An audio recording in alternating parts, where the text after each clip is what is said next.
Eh bien, bonjour à tous. J'espère que vous passez un excellent Summit 2024 de Paris. Vous avez peut-être pu profiter de cette matinée pour voir des bonnes sessions, des keynotes, ou également profiter des nombreux stands qui sont à disposition sur l'événement. Alors, service web, calcul haute performance, big data ou encore IA générative.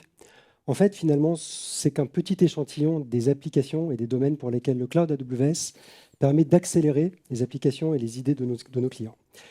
On va aujourd'hui se concentrer sur le domaine automotive. Bienvenue dans cette session « Accélérer l'innovation des services digitaux pour les véhicules automatisés ou connectés avec AWS ». Je m'appelle Hermantino Singodi Virjo et cette année marquera ma 5e en tant qu'architecte solution chez AWS, dont plus de 3 ans à accompagner Valeo.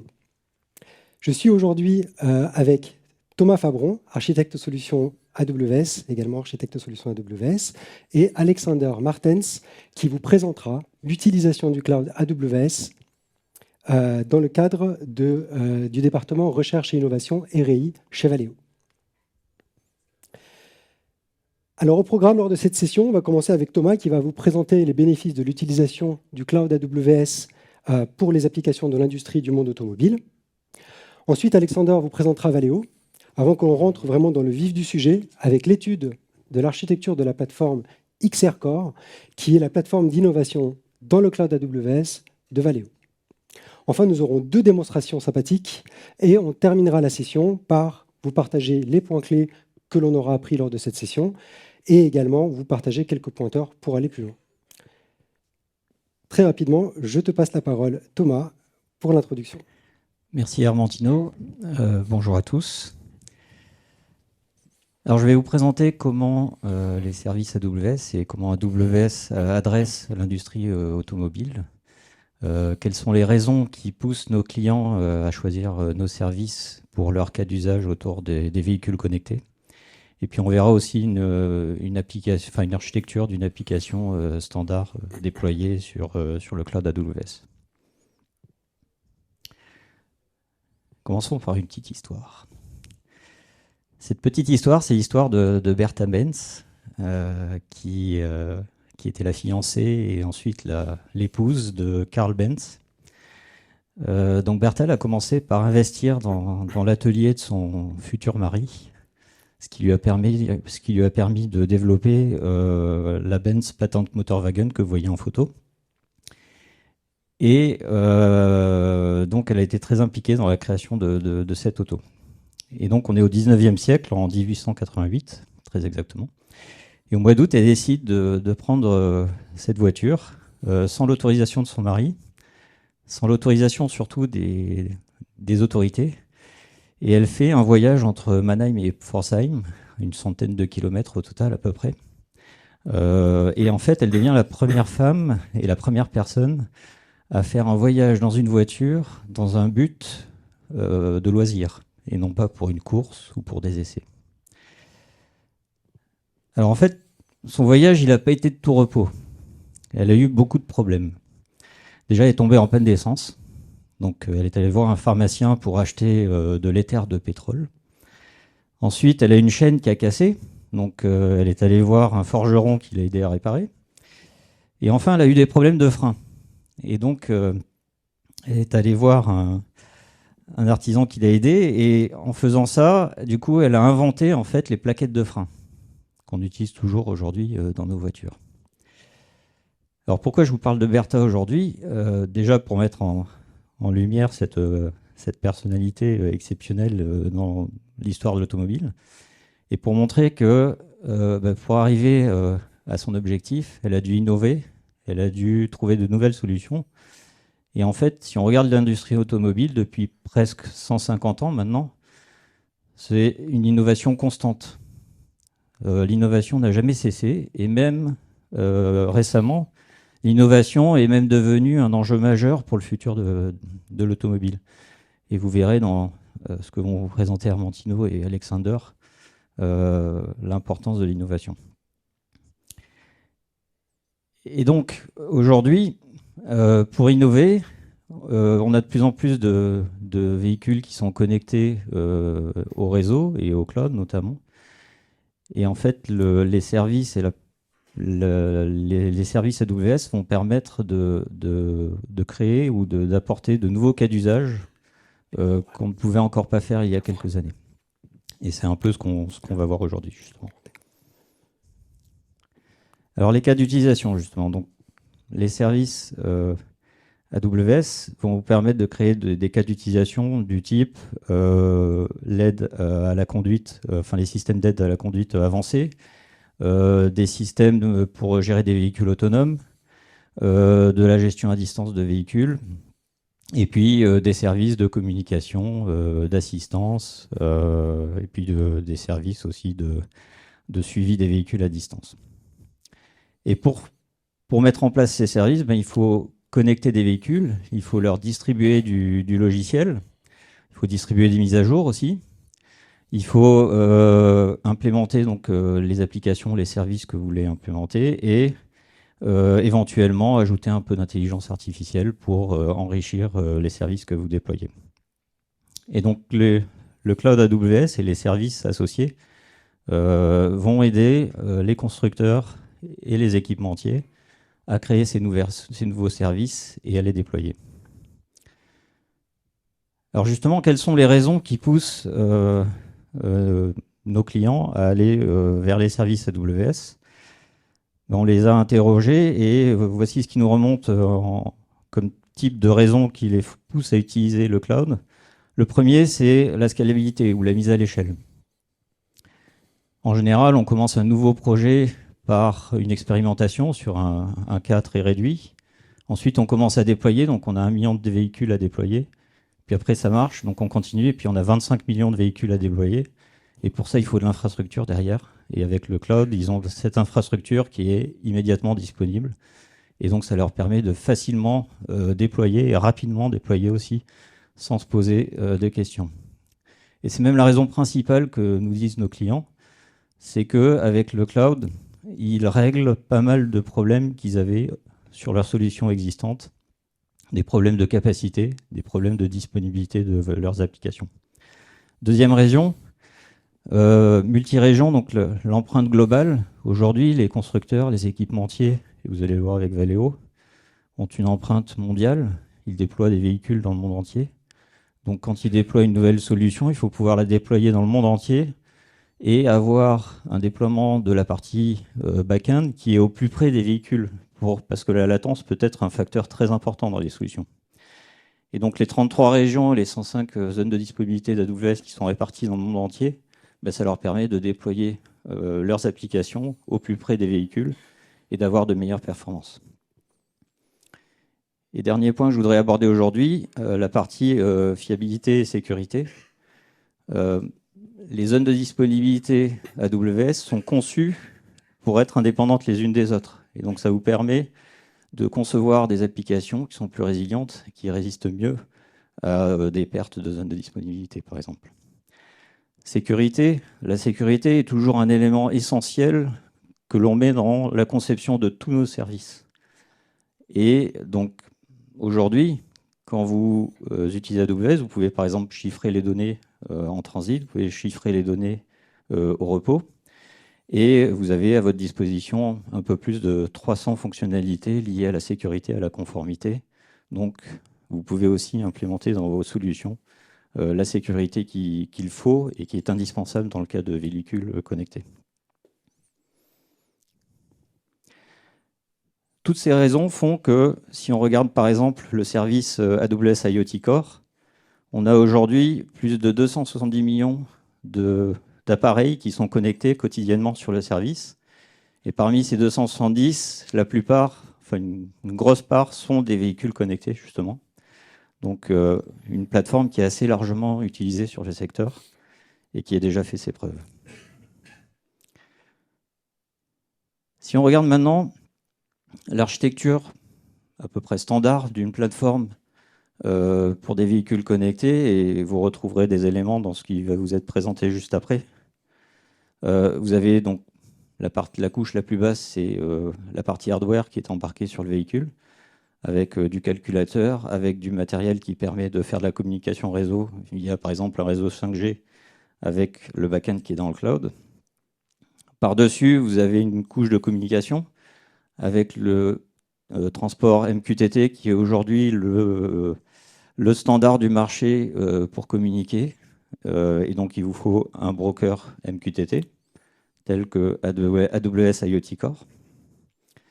Par-dessus ça, vous avez des données à stocker, donc des données qui proviennent du véhicule ou des données que vous voulez envoyer au véhicule. Vous avez une couche aussi pour le traitement logiciel, pour de l'exécution de code.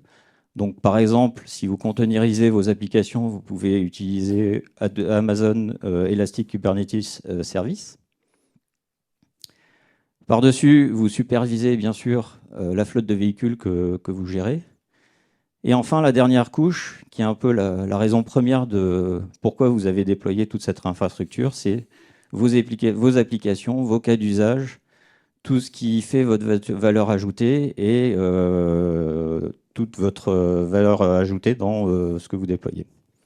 Sans oublier, bien sûr, à tous les niveaux, de créer des applications qui sont sécurisées. Donc, je vais maintenant passer la parole à Hermantino et Alexander qui vont vous présenter le cas Valeo. Merci bien, Thomas. Alors, bonjour, bienvenue tout le monde.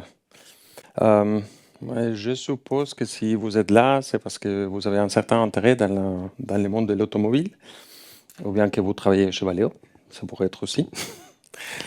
Mais pour ceux d'entre vous qui ne connaissent pas encore la boîte, laissez-moi la présenter, ça sera très rapide. Je sais que c'est l'heure de la sieste, je ne veux pas m'étendre. Comme que nous sommes chez AWS, je vais faire la présentation avec des chiffres. Valeo, c'est plus de 20 milliards de chiffres d'affaires. Les données sont de 2022, je pense que l'année dernière c'était 23. Plus de 100 000 employés répartis par 29 pays, donc une présence assez globale. Mais s'il y a un chiffre, un seul, que j'aimerais bien que vous reteniez aujourd'hui, c'est celui-ci, 65 centres de R&D. Parce que chez Valeo, nous avons l'ADN de l'innovation. Indépendamment de si vous êtes venu en voiture, en bus, en vélo, très probablement vous avez utilisé aujourd'hui une invention de chez nous sans le savoir. Sur l'avenir de Valeo, les chiffres parfois ils font peur. Dans l'industrie, on mesure l'évolution de la demande avec un ratio. Le ratio entre les appels d'offres qu'on prend pour les années à venir et les totals de chiffre d'affaires, les ventes totales de l'année. Donc, quand c'est ratio, c'est plus grand qu'un, c'est que nous sommes en une hausse des demandes. Bon, nous avons atteint un pic de 1,9 en 2022. Ça veut dire on prend les doubles des prises de commandes. Qu'est-ce qu'on vend au cours de l'année? Assez de chiffres. Laissez-moi vous parler un peu de l'industrie automobile. Alors, l'industrie, elle a changé beaucoup. Elle a changé beaucoup les dernières années. Si vous pensez comment étaient les voitures il y a 10 ans et comme elles seront dans 10 ans, il y a pas mal de choses qui ont évolué. Je vous écris quelques-unes, je ne veux pas les lire, ne vous inquiétez pas. Mais si on prend l'exemple, je ne sais pas, de l'intégration du smartphone, vous pouvez être l'équipementier le plus performant du monde, avoir les lidars les plus beaux, les plus précis. Si votre smartphone ne s'intègre pas bien dans votre voiture, vous allez avoir du mal à la vendre. Ou si on prend l'exemple de la montée du marché chinois. Maintenant, on fabrique plus de voitures en Chine qu'en Europe ou aux États-Unis. C'est juste énorme. Et avec ces montées du marché chinois, il y a toute une constellation des OEM, des constructeurs chinois, qui ont commencé à affleurer et qui maintenant ils nous vendent les voitures chez nous. La voiture la plus vendue en Espagne l'année dernière, c'est une voiture chinoise, c'est une MG. Et ici, à un niveau européen, je pense que ce n'est pas une voiture européenne, c'est une voiture nord-américaine. Si on prend pour l'instant l'exemple du véhicule défini par logiciel, le Software Defined Vehicle. Aujourd'hui, les consommateurs, ils attendent que les fonctionnalités ils arrivent, ils soient mises à jour et ils soient mises à disposition tout au long du cours de vie de leur voiture. Quand les voitures elles deviennent de plus en plus chères, ce cycle de vie de la voiture, elle est en train de se prolonger. Donc voilà, nous avons pas mal de choses auxquelles il faut répondre d'une manière différente de ce qu'on faisait jusqu'à maintenant. Les cycles en vie classiques, où la mise en production, ça pouvait prendre des années et des années. Maintenant, il faut la penser différemment. Il faut faire des itérations beaucoup plus courtes, fournir de la valeur plus fréquemment, maintenir les fonctions découplées, parce qu'on ne sait pas ce qui va marcher, ce qui va être obsolète, ce qui va arriver. Donc, il faut bien découpler les choses et capitaliser sur le développement. On ne peut pas répartir des zéros à chaque nouvelle génération de plateformes. Voilà, je vous propose maintenant de voir la réponse de Valéo à ces 3 questions dans une plateforme qui s'appelle Xaccord. Argentino. Je vais passer de l'autre côté. Oui. Alors, Xaccord, c'est une plateforme multi-tenant, scalable, basée dans le cloud, qui permet des communications chiffrées, sécurisées, si vous voulez, entre extrêmes à très basse latence. OK? Bah, c'est fini, je peux partir. Non. Sérieux, ça veut dire quoi? Multi-tenant. Multi-tenant, dans le monde de l'automobile, ça ne veut pas dire... rarement, Stellantis il va accepter partager la même infrastructure avec Renault. Ça ne marche pas. Mais par contre, dans un même groupe, on peut avoir différentes marques qui peuvent très bien choisir d'installer différentes applications, offrir différents services pour chacune de ces marques. Scalable, ça veut dire quoi? C'est suivre l'offre au cloud, okay, quand ça monte, quand ça descend aussi. Mais ça veut dire aussi être résilient au changement d'architecture des différentes voitures, aux différentes versions du matériel de la voiture. Communication sécurisée, chiffrée end-to-end. Nous ne sommes pas capables au cloud de modifier les données qui circulent là-dedans, parce que le chiffrement se fait dans les extrêmes. Et à très basse latence. Très basse latence, c'est quoi? Ça dépend de l'application. Si on prend l'exemple de la visioconférence, très basse latence, ça pourrait être 200, 300 millisecondes aller-retour.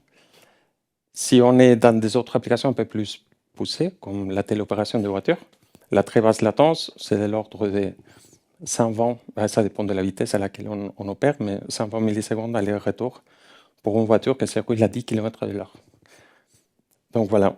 Je vous propose de voir avec Argentino 4 itérations de cette plateforme. Merci Alexander, merci pour cette présentation. Donc effectivement, ce qu'on voit ici, c'est la première version, la première itération de la plateforme XR-Core dans le cloud AWS. C'est quelque chose d'assez classique. On a ici finalement en entrée le service AWS IoT Core. Thomas en a parlé un petit peu en introduction.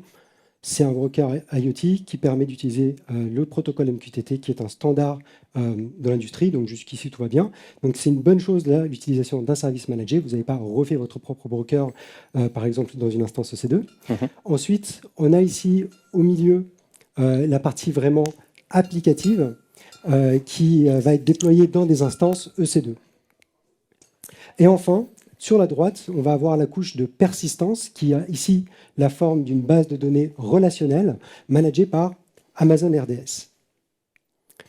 Alors, est-ce que tu peux, Alexander, nous dire un peu plus sur qu'est-ce qui passait par ce protocole MQTT? Parce qu'on voit que c'est le seul protocole en entrée de cette architecture. Oui, effectivement. Ce qu'on cherchait au départ, c'était nous baser déjà dans un standard industriel comme c'est MQTT. Les payloads de MQTT, ça nous permet de faire des messages binaires. Nous, on l'utilise pour établir la communication. C'est un publisher-subscriber, c'est un pattern aussi, un design de système. Établir la communication, transférer des clés, transférer des messages, publier des messages, des changements de clés. Mais on voulait faire une utilisation au départ un peu naïf. C'est-à-dire, est-ce qu'on ne pourrait pas essayer de streamer des données agnostiques avec MQTT? Et bon, ça ne va pas trop marcher. On va l'expliquer plus tard. D'accord, donc en fait, vous avez pu essayer rapidement ce concept d'utiliser des payloads binaires dans MQTT. Après, finalement, cet élément d'architecture, donc AWS IoT Core, lui, il pourra rester. Et on verra par la suite qu'on va pouvoir itérer sur cette version de l'architecture pour améliorer cette partie-là.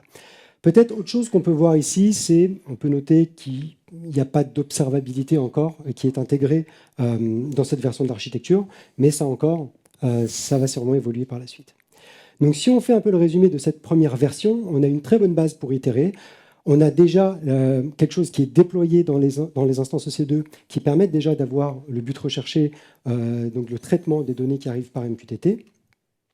On a l'utilisation de services AWS managés quand c'est possible, qui permet de se concentrer vraiment sur le déploiement et le développement de l'application, là où vous avez de la valeur. Par contre, le streaming de toutes les données sur MQTT, ce n'est pas forcément quelque chose d'optimal, et c'est quelque chose qui va évoluer avec l'architecture. Comme on l'a dit, un manque d'observabilité, en tout cas pour l'instant. Et c'est vrai que quelque chose dont on n'a pas parlé, c'est peut-être on a quelques opportunités d'aller découpler un petit peu ces architectures, notamment entre ce qui arrive en entrée et ce qui est traité. Alors, voyons voir la deuxième version de cette architecture. La première chose qu'on voit ici, c'est l'apparition d'un second flux de communication ici qui est en bas, qui utilise le protocole UDP. Et dans ce cas-là, ce protocole UDP, donc que vous utilisez bien sûr pour le streaming, du coup, le streaming de données, arrive dans un cluster de streaming qui est représenté ici par une instance EC2 et une IP publique. Ça, c'est assez intéressant. Moi, j'ai une question, je pense que peut-être certaines personnes ici ont cette question également. Pourquoi ne pas avoir utilisé, alors que vous utilisez déjà des services managés, pourquoi ne pas utiliser par exemple Kinesis Data Stream ou Kinesis Video Stream, qui finalement sont des services managés, qui vous permettent de gérer des streams de données et surtout qui gèrent pour vous la mise à l'échelle de manière automatique de toute l'infrastructure pour des millions de producteurs?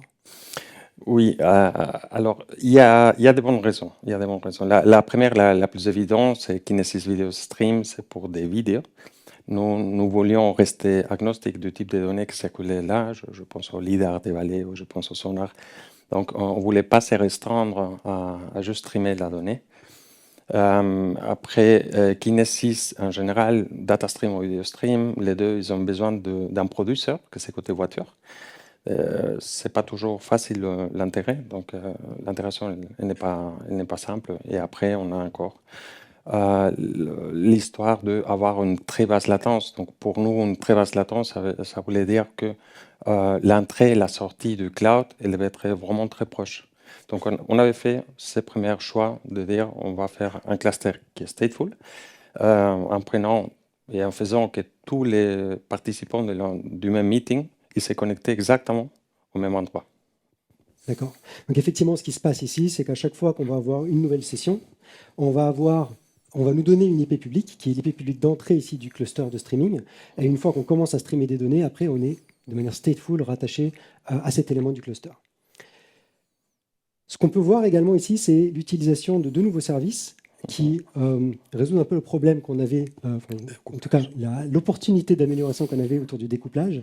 Donc on a Amazon SQS, qui est un service managé qui permet de gérer des fils de messages. Alors l'avantage, c'est quoi? C'est que du coup, toutes les données qui arrivent en entrée ici, en fait, vous avez cette sorte de fil de messages comme buffer, qui permet en fait d'aller traiter les messages qui proviennent de cette file d'attente. Donc ça permet de gérer des pics d'activité. Ça permet également, si quelque chose, pour une raison quelconque, ne traite pas correctement ce message, je ne sais pas, par exemple, le message est mal formaté ou autre, vous avez également la possibilité d'avoir le mécanisme de Dead Letter Queue, qui permet donc après d'aller récupérer ces messages qui n'ont pas été traités correctement, de les analyser, de comprendre pourquoi ça n'a pas fonctionné. Si je regarde en bas à droite, on voit également le service Amazon MQ, qui est un service managé AWS pour Apache ActiveMQ et RabbitMQ. Alors, généralement, quand on voit ce type de service chez nos clients, c'est pour un besoin de très faible latence plutôt que de bande passante. Est-ce que tu peux nous expliquer dans quel cadre vous avez utilisé Amazon MQ ici? Oui, C'est Amazon MQ, c'est un RabbitMQ, effectivement. Elle était encore dans cette itération-là pour permettre de faire une passerelle entre le streaming des données de la partie UDP et la partie MQTT. Donc, prendre en compte que les bitrates sont différents, qu'on peut avoir des rafales de trafic qui sont différents. Cela nous permet de les mettre dans un petit buffer. Et en même temps, quand les bitrates suivent, on pouvait juste avoir le minimum de latence possible pour ce type de message, pour la telle message. Excellent. Donc, si on résume un petit peu cette itération, cette seconde itération, on a du découplage de l'architecture qui est arrivé ici donc par les services, notamment par Amazon SQS. On a également le support d'un nouveau protocole pour le streaming des données via le protocole UDP. On a cependant une approche toujours stateful. Donc, encore une fois, à chaque fois qu'on va commencer à streamer vers un membre du cluster, on peut limiter à ce membre-là du cluster. Et également, la gestion de la taille du cluster, l'élasticité du cluster est un peu manuelle à ce moment-là. Toujours un manque d'observabilité de la solution. Ça, c'est quelque chose également qu'on peut voir ici. On va voir la troisième et dernière version, la plus récente, la version la plus récente de XR-Core qu'on présente aujourd'hui. Donc là, il y a plein de choses. Il y a plein de choses qui se passent et je pense que la première chose qui peut sauter aux yeux ici, c'est qu'on a remplacé toute la partie applicative qui tournait avant dans des instances EC2 par ici des containers qui vont tourner dans le service Amazon Elastic Kubernetes Service, qui est un service managé qui va permettre de gérer la partie control plane, l'élasticité du control plane, et vous permettre de gérer ensuite votre data plane. En général, donc ça veut dire que vous avez travaillé sur la modernisation de votre application. Quand on fait ce genre de choses, on a des bénéfices assez rapides, notamment sur la densité qu'on peut avoir en termes de ressources. Donc, on va pouvoir utiliser plus de pods, s'assurer qu'on utilise bien nos EC2, nos instances EC2 sous-jacentes en les remplissant de pods. Est-ce que vous avez eu d'autres bénéfices que vous en avez tirés de cette modernisation, de ce passage à la containerisation? Oui, tout à fait. Effectivement, le premier, c'est réduire le nombre d'instances, redensifier l'infrastructure, ça facilite beaucoup la maintenance. Le deuxième, c'est une NLB qu'il y a derrière, donc on peut répartir la charge bien entre les différents pods. Donc on est dans une architecture, dans un approche qui est stateless, donc chacun des pods, il ne connaît pas a priori avec qui il va parler. Et le troisième, qui n'est pas si évident, mais que je trouve génial, c'est la partie des FinOps. C'est très facile. Si vous avez un environnement de QA, un environnement de démo, un environnement de validation, de staging avec quelqu'un d'autre, c'est très facile réduire le nombre d'instances à zéro dans EKS, ce qui vous épargne les coûts, donc les soirs, les nuits, les vacances. Et puis, pour les redémarrer, c'est assez rapide. D'accord, donc optimisation des ressources de calcul, du FinOps, l'élasticité également. Et là, on est passé, grâce effectivement à cette NLB en entrée qui va répartir le trafic, on est passé sur du stateless. Très bien. On voit également ici, autre chose assez intéressant, on avait avant juste une base de données relationnelle. On est passé sur un modèle où maintenant on va avoir 3 services différents et chaque service va être vraiment dédié à un cas d'usage. On va avoir la base de données relationnelle qui est toujours là.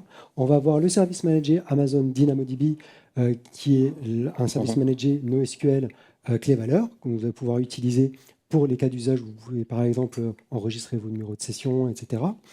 Et vous avez également ici l'utilisation de Amazon Elastic Cache. Je crois que vous utilisez la version for Redis.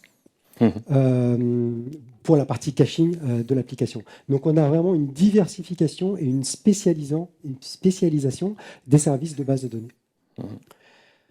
Enfin, on a également ici en bas l'apparition finalement, enfin, de la partie observabilité qui est embarquée dans la solution directement dans le cloud. Donc on a Amazon OpenSearch pour la partie log, on a Amazon Managed Service for Prometheus pour la partie metrics, et on a Amazon Managed Service for Grafana pour la partie visualisation et dashboarding. Encore une fois, avec l'avantage que ce sont des services complètement managés, donc vous n'avez pas à gérer l'infrastructure qu'il y a derrière. Alors, dernier élément à mettre peut-être en lumière dans cette architecture ici, c'est l'apparition de cette Amazon API Gateway. Alors, je sais qu'à ce moment-là, vous aviez déjà un back-end bien avancé, et qu'une des raisons de cette API Gateway, c'était justement de pouvoir utiliser, de communiquer avec une API REST avec votre back-end. Est-ce qu'il y a une autre raison derrière l'apparition de cette API Gateway et surtout l'apparition du nouveau protocole ici, HTTPS? Oui, effectivement. Et, ce qu'il y a, ce sont des schémas simplifiés. Ce n'est pas toute notre infrastructure, mais il y a des consommateurs. Il y a cette console d'administration. Il y a aussi des portables, et des dispositifs mobiles. Mais une des apparitions, on ne voulait pas se restreindre à MQTT et dans l'IV, dans in-vehicle infotainment system, c'est une partie du véhicule. Généralement, si on est sur Android ou sur Apple, c'est plus facile pour les applications s'intégrer avec une interface REST que juste de l'MQTT. Donc, en fonction du type de changement d'architecture dans les véhicules, on voulait maintenir les deux protocoles. D'accord. Excellent. Donc finalement, si on résume cette version de l'architecture, cette troisième version, après, une chose qui est quand même assez sympa, c'est qu'on a 100% de services managés, et dont certains, comme par exemple Amazon DynamoDB en fait partie, qui sont aussi serverless. Donc encore une fois, vraiment, cette idée de vous concentrer sur votre savoir-faire et de laisser la partie gestion d'infrastructure à AWS. Optimisation des ressources de traitement avec la containerisation, la modernisation du workload et donc l'apparition de l'utilisation de Amazon EKS. Spécialisation des services de base de données. Observabilité qui est embarquée dans la solution. Et le support d'un nouveau protocole, qui est le protocole HTTPS, pour toutes les raisons que l'on vient d'évoquer. Donc ça, effectivement, c'est la dernière version de l'architecture qu'on va présenter aujourd'hui, et c'est également la version de l'architecture qui va être utilisée dans les démos que vous allez voir juste maintenant. Parce que je pense que là, maintenant, c'est on a fait le tour de la partie architecture. C'est la partie intéressante. On va passer sur les choses un peu plus intéressantes qui sont la démo. On va avoir deux démonstrations aujourd'hui. Alors, si j'arrive à récupérer le pointeur. Oui, tu l'as. Hop, c'est bon, je l'ai. Tac.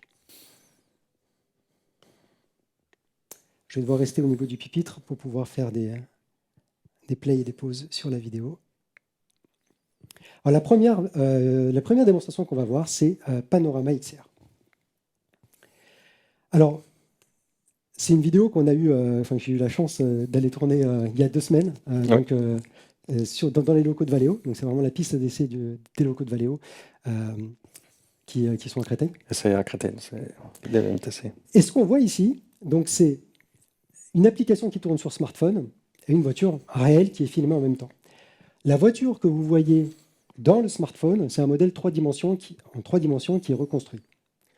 Par contre, tout ce que vous voyez autour de la voiture dans le smartphone, ça provient des flux vidéo qui sont capturés par les caméras de la voiture, et toutes ces caméras-là ramènent un flux vidéo qui sont d'ailleurs reconstruites dans l'application, et vous avez un petit peu à la manière d'une application de réalité augmentée, la voiture qui est affichée dans son environnement. Donc on va voir qu'on peut faire plusieurs choses dans cette application. La première chose, on peut librement aller regarder, d'où le nom, le panorama autour de la voiture. Donc on peut se déplacer, on a une caméra qui se déplace complètement librement autour de la voiture. Alors pour vous prouver que c'est vraiment du temps réel, on va avoir notre collègue de chez Valeo qui est juste là, qui est passé derrière la voiture et qui fait coucou, et on voit effectivement, je ne sais pas si vous le voyez bien là sur la vidéo, mais il est également dans le smartphone en train de passer. Donc on est vraiment sur du temps réel. Le flux qui est récupéré dans l'application, c'est réellement le flux qui est autour de la voiture. Alors ensuite, on va passer dans un mode où on peut également utiliser, non seulement on peut utiliser les caméras intérieures de la voiture, mais on peut également avoir le son et communiquer avec les occupants de la voiture. Donc là, il faut nous croire sur parole, on n'a pas le son dans cette vidéo-là, mais on avait le son, on pouvait communiquer avec eux, on pouvait leur parler. Et bien sûr, pendant qu'on est dans ce mode-là, rien ne nous empêche de rebasculer sur la partie vue des caméras et avoir la possibilité d'avoir la vue autour de la voiture, la vue extérieure de la voiture. Alors c'est vrai que quand on voit ça, on voit de la communication audio, de la communication vidéo avec la voiture, on peut penser à beaucoup de cas d'usage. Oui. Et je pense que tu en parlais d'un qui était assez intéressant en introduction, au Voyage XR, c'est ça? Oui, on n'a pas fait les parcours de toutes les époques de Valeo, mais effectivement, c'est partager l'expérience de voyage. À chaque fois, on n'utilise plus les réseaux sociaux et on aime bien pouvoir partager nos expériences. Donc, on peut très bien imaginer pouvoir interagir avec quelqu'un d'autre à distance, ce qui ajoute de la valeur à un équipementier comme Valeo. Alors là, on a vu pas mal de choses. On a vu la communication avec la voiture, on a vu le stream de vidéo, et là, on va voir en fait que ça marche également lorsque la voiture est en mouvement. Donc là, on est vraiment sur un mode réalité augmentée où la voiture va se déplacer, et elle va se déplacer dans le smartphone de manière cohérente avec son positionnement dans la réalité. Donc on voit ici un petit patch de gravier, je ne sais pas si ça se voit bien, et on voit que la voiture, elle va tourner sur la gauche derrière ce patch de gravier, elle va apparaître à la caméra, en réalité, à l'endroit où elle est vraiment censée se trouver, comme on la voit sur le smartphone. Donc encore une fois, là, toute la partie streaming de données, toute la partie audio, vidéo et streaming de données qui se passe par la plateforme XR-Core qu'on vient de montrer juste avant. Tout à fait. Est-ce que tu veux peut-être dire quelques mots sur la partie back-office? Alors, sur le back-office, vas-y. Oui, ça arrive. Ok, ça c'est le back-office. Ce que verrait l'opérateur de la plateforme, un opérateur multi-tenant. Donc là, la première chose qu'on voulait vous montrer, ce sont les temps de latence. Ce sont des temps d'aller-retour, sont mesurés toujours au même extrême avec les mêmes clocks. Donc pour ces démos-là, on était autour des 12 millisecondes. On avait des pics à 30. Donc c'est plus que suffisant pour ce type d'application. Ensuite, il y a la consommation aussi. On peut voir en temps réel la consommation de la vidéo. À la fin, quand on a fait le switch, on a consommé beaucoup moins, et donc ça s'arrête. Ce n'est pas la consommation disponible de réseau, c'est juste ce qu'on a utilisé. Pour la partie Prometheus, on peut superviser le cluster à plusieurs niveaux. Donc déjà, on a des statistiques, mais on peut le faire à niveau des pods, à niveau des nodes, à niveau des services, à niveau des clusters lui-même. Ce qu'on est en train de voir, c'est que ce qu'on a surtout besoin, c'est pas de la CPU, sinon plus de la mémoire, de la bande passante réseau. Ce qui me fait penser qu'on devrait changer les types d'instances à des gravitons, qui sont beaucoup plus écologiques. Et puis, Prochaine étape. la prochaine étape. Super. Donc voilà pour la première démo. On va voir une deuxième démo qui, je pense, est tout aussi chouette. Alors, donc ça, c'est une démo, c'est un petit peu une exclusivité. C'est la première fois qu'on peut voir cette démo en public. Effectivement, c'est la première fois qu'on le voit en public. Elle était classifiée juste avant le CES. C'était la préparation du CES à Las Vegas de cette année. Donc, c'est un concept qu'on développe avec un partenaire qui s'appelle Teleoperated Valet Parking. Donc, vous pouvez imaginer, on voit déjà qu'il y a 2 remote stations.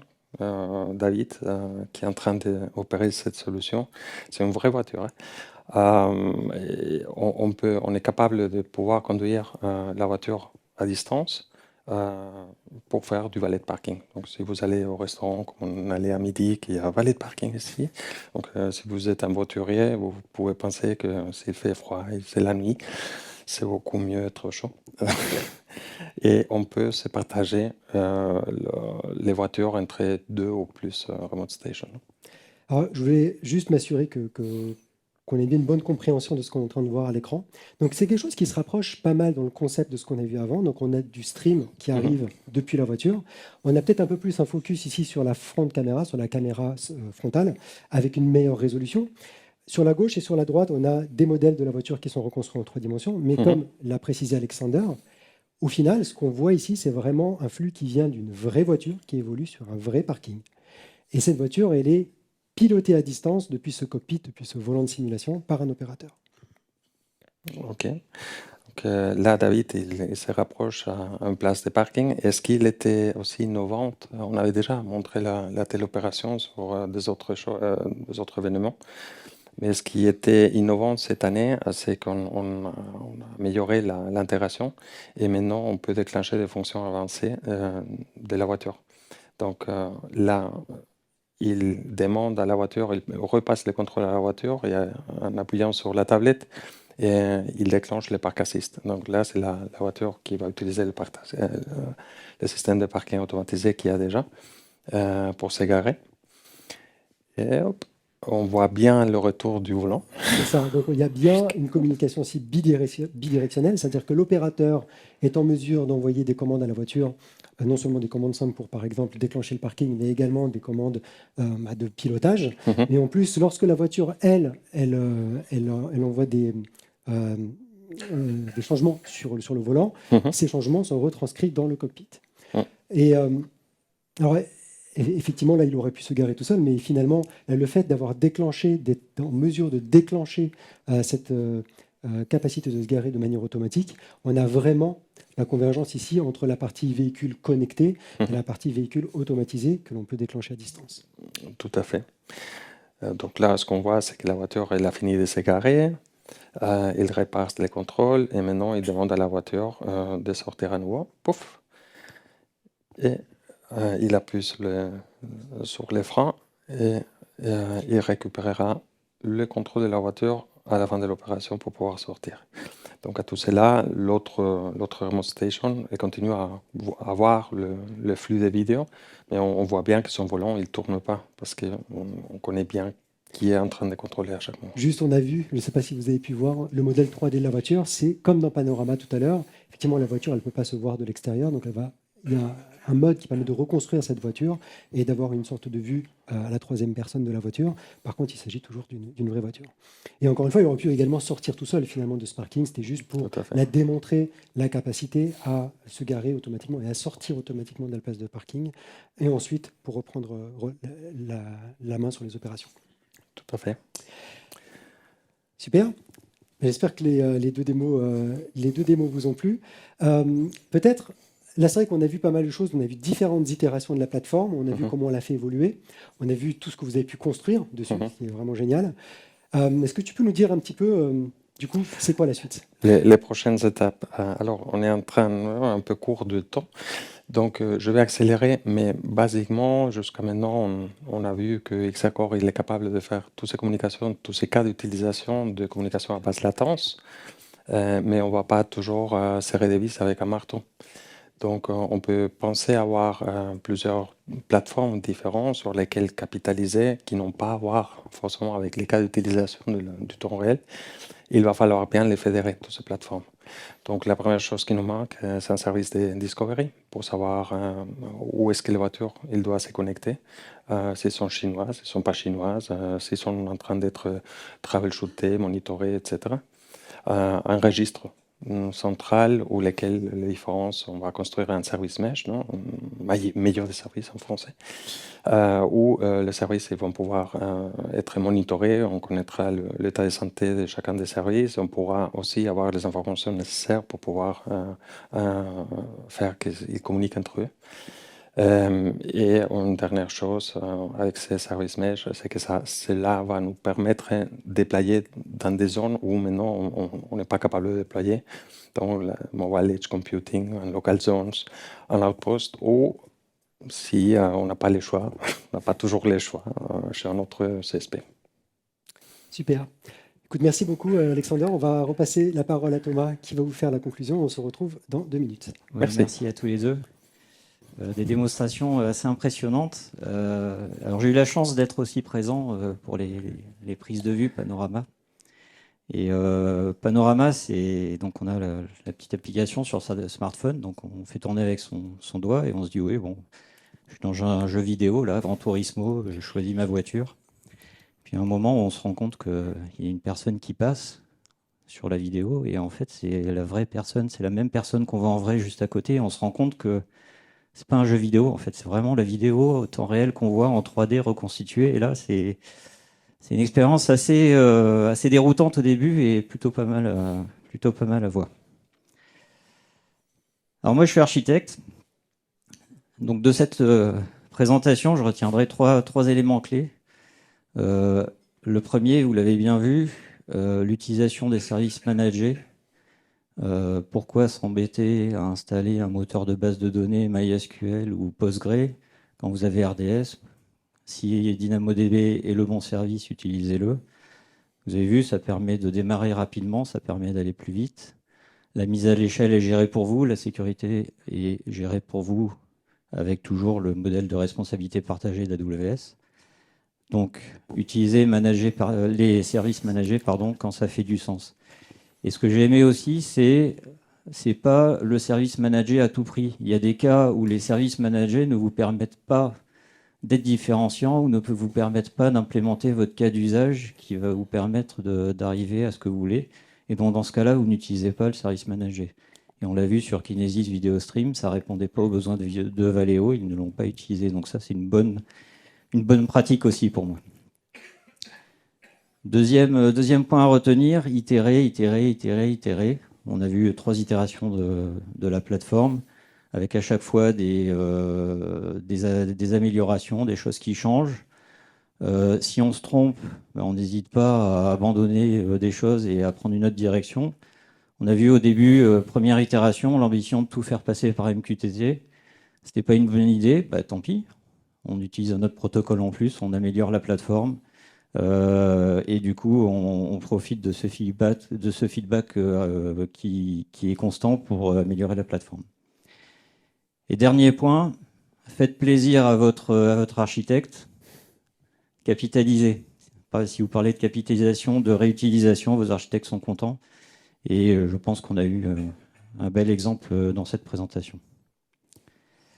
Quelques pointeurs pour en savoir plus, le site de Valeo, la page spécifique AWS pour le secteur de l'automobile, et puis les pages de 2 services dont on a parlé aujourd'hui. Voilà, cette session touche à sa fin. Vous avez l'application AWS Event. N'hésitez pas à noter la session pour nous dire ce qui était bien, ça permet de nous encourager. Nous dire ce qui n'allait pas pour qu'on puisse s'améliorer. Si vous avez aimé cette session, vous en voulez plus, ou si au contraire, vous en avez assez vu, vous voulez voir autre chose. Donc n'hésitez pas, comme on dit chez nous, feedback is a gift. Donc donnez-nous du feedback. Et si vous avez des questions, on reste disponible au pied du podium pour vos questions. Merci, bon après-midi. Merci bien. Merci.